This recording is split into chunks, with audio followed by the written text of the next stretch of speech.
Segundo o Presidente do Grupo Parlamentar do Partido Socialista, deputado Francisco Assis, estamos a viver uma emergência nacional. Porventura, mesmo uma perturbação constitucional. Certamente um atentado insidioso. Estará em curso a tentativa de decapitação do Governo. Há um alvo, o Primeiro-Ministro. Há uma conspiração e há conspiradores. Esta alegação merece, portanto, ser esmiuçada, por consideração para com o Partido Socialista, com o Governo, sobretudo com a democracia. Se há conspiradores, se há conspiração, vamos desvendá-los. Se a democracia sofre a emergência, vamos erguê-la. É certamente esse o papel que cabe a um deputado, a um governante que tenha sentido de sua própria responsabilidade pública.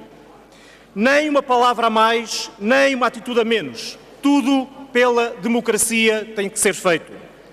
Vejamos então a conspiração. Tudo começou com a pré-clara declaração de um dos ministros mais importantes do núcleo político deste governo. Foi Vieira da Silva quem veio revelar a existência de uma pura espionagem política, a propósito de uma investigação judicial em curso sobre a relação do Estado com uma rede tentacular de corrupção. Ouçamos então o Ministro Vieira da Silva. Diz o Sr. Ministro, o que motiva essas forças e as pessoas que estão por trás do que me parece ser uma ilegalidade não é qualquer averiguação relativa a um qualquer processo de corrupção. É pura espionagem política. Repito, pura espionagem política. Ministro Dixit. O que Vieira da Silva assim afirma, e aqui está a conspiração para a decapitação do Governo, que logo Francisco Assis vem confirmar, é que a investigação judicial a empresários e a empresas, incluindo algumas tuteladas por si, é pura espionagem política. Espionagem, repete logo outro ministro, só podia ser o ministro Santos Silva, chegando mesmo ao ponto de garantir que, e cito, durante vários meses o Primeiro-Ministro foi objeto de escutas ilegais. Há então espionagem. Contra quem? Contra o Primeiro-Ministro, porque algumas conversas telefónicas com um banqueiro e ex-ministro socialista foram escutadas no âmbito da investigação a esta personalidade. E quem fez a espionagem? Obviamente, o Ministério Público e o juiz de Aveiro que validou o procedimento das escutas. E houve queixa contra a espionagem? Os ministros, indignados com a perfídia da conspiração, acorreram à Justiça para pedir investigação contra esta ignomínia? Nada. Nem um gesto, nem uma queixa, nem uma ação. Fica então a convicção de que temos ministros pirómanos que não hesitam em lançar a confusão na Justiça quando entendem que daí podem retirar dividendos políticos, mas nada lhes interessa do dever da Justiça. Apesar deste nevoeiro, analisemos, por respeito para com os ministros, a alegação da pura espionagem política. As chamadas foram escutadas e registadas. Os conspiradores que assim procederam enviaram estes registros no dia 26 de junho para o gabinete do Procurador-Geral. Este enviou-os no dia 4 de agosto para o gabinete do Presidente do Supremo Tribunal de Justiça. Sabendo que os conspiradores, neste trajeto judiciário, tinham as escutas há vários meses, como alega o Ministro Santos Silva, devemos reconhecer que se trata de conspiradores chocantemente incompetentes. Nada disseram nas campanhas eleitorais, e houve 3. Nada fizeram publicar quando havia expectativa de efeito público maximizado. E, se houve fuga ao segredo de justiça, como infelizmente parece ser o padrão recorrente em Portugal, foi já depois de passadas as eleições e quando as consequências ficam reduzidas apenas à espuma dos dias. Procuravam decapitar o Governo com esta conspiração traiçoeira. Vieira da Silva, Santos Silva, Francisco Assis já o demonstraram. As provas são esmagadoras.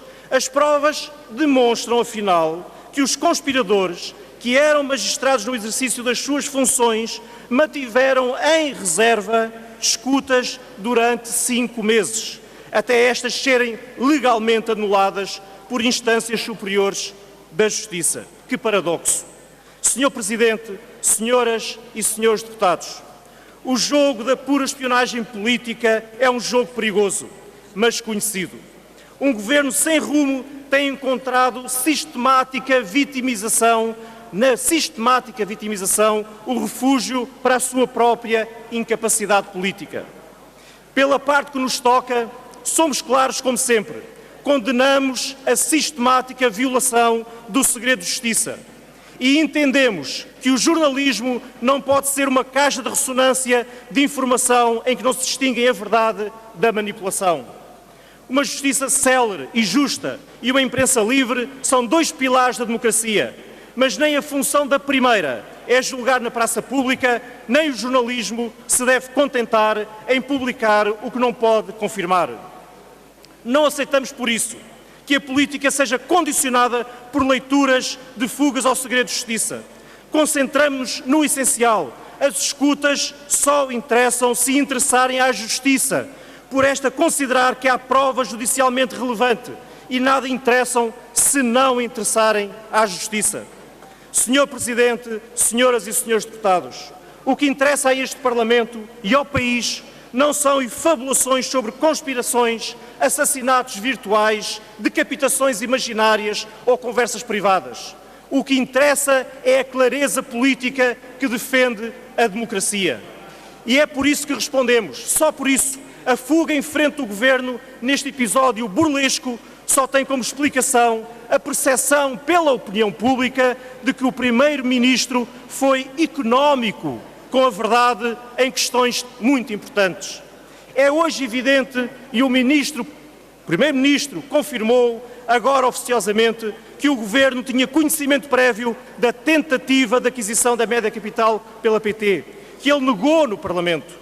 Acusamos o Primeiro-Ministro de falta de transparência, mas acusamos também o Governo de usar a força económica do aparelho de Estado para tentar condicionar linhas editoriais na comunicação social que, de acordo com o índice anunciado pelo Primeiro-Ministro em congresso partidário, não goza da simpatia governamental. Finalmente, acusamos o Governo de pouco ter acautelado a defesa do interesse público na prevenção da corrupção. Uma empresa pública, a Refer, perdoou uma dívida a uma empresa de Manuel Godinho, não hesitando em deitar ao lixo 164 mil euros, porque, tendo 3 anos para o fazer, nunca apresentou queixa e deixou prescrever todos os prazos judiciais. Uma empresa tutelada pelo Ministro da Economia, a REN, faz vários ajustes diretos com uma rede tentacular no epicentro de uma das maiores investigações judiciais sobre corrupção. No meio de um país economicamente parado, socialmente injusto e onde crescem as evidências sobre uma rede clientelar que se apropriou indevidamente de património público para seu benefício próprio, como se compreende que as preocupações, acabo já, Sr. Presidente, como se compreende que as preocupações dos ministros sejam conspirações mirabolantes? A resposta do Parlamento tem que ir ao essencial, à luta contra a corrupção, à defesa da transparência, e é isso que seremos chamados a decidir dentro de uma semana.